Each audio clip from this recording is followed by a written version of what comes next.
And good morning. Welcome to VSA Capital 5 Minute Morning Miner on Monday, the 24th of March, the final week of Q1. And Paul, we've just got you for this morning, I think, have we? That's right. Yes, I'm headed up to Decarb Connect in Manchester here this week.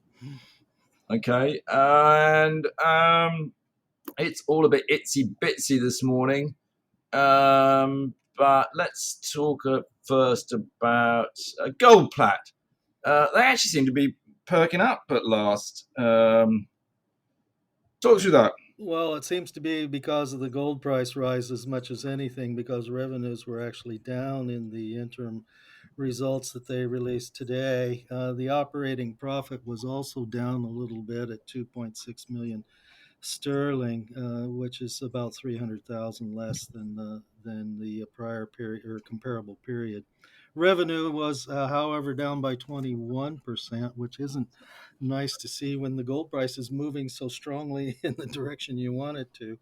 And that was in part due to Ghanaian rules, which require all gold to be converted to Doré gold bars in country. I'm sure that's as a response by the government in order to try to get control of so much gold, otherwise being unreported and untaxed, leaving the country, that they wanted in one specific form in order to be able to assess its quantity for taxation purposes. Net profit came in at 1.4 million sterling, which is a 300,000 better than the prior period in H1 of last year, or yes, in 2023.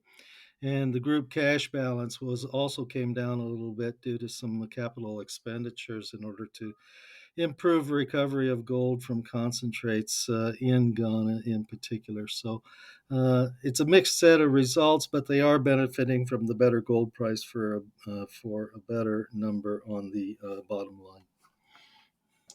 Yep, the gold price helps them a lot, and of course it's still rallying as we go into the year. Okay, we've had a small placing by Firering Strategic Minerals. Should I just explain that one, Paul?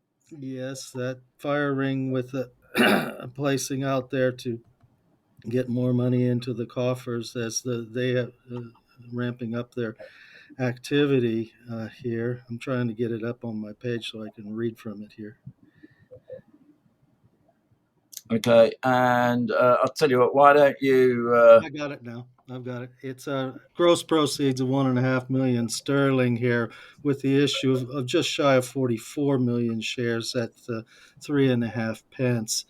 And they also took in 477,000 through a conditional placing in a subscription. So it tops up the coffers rather well at just at 2 million sterling. Well, there you go. There's proof that we do this live and there's no pre-recording or anything.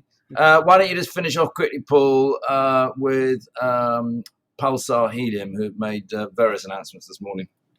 Pulsar, yes, with an update on activities going on with them in drilling activities and so forth, with their operations going here. Second and final tranche placement was completed on the 21st of March, and that brought in, it was priced at 38 cents a share and brought in another 427,000.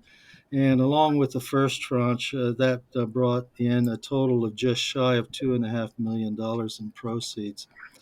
They also have signed a term sheet to extend a $4 million U.S. project finance facility with University Bancorp in Minnesota.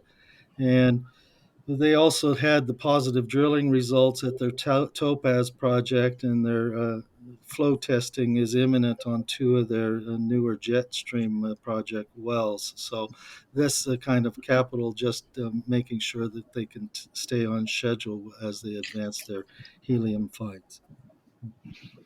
Yeah, so we had quite a lot of chats with them over at PDAC because they were out there. We had hoped to release a special podcast. Unfortunately, it's sort of nothing to do with us at all, but it got lost, shall we say, in the machinations of PR companies. Obviously wanted to make sure that everything they said is positive not that we were saying that wasn't positive at all, but anyway, maybe we will get round to doing another special with them in the future.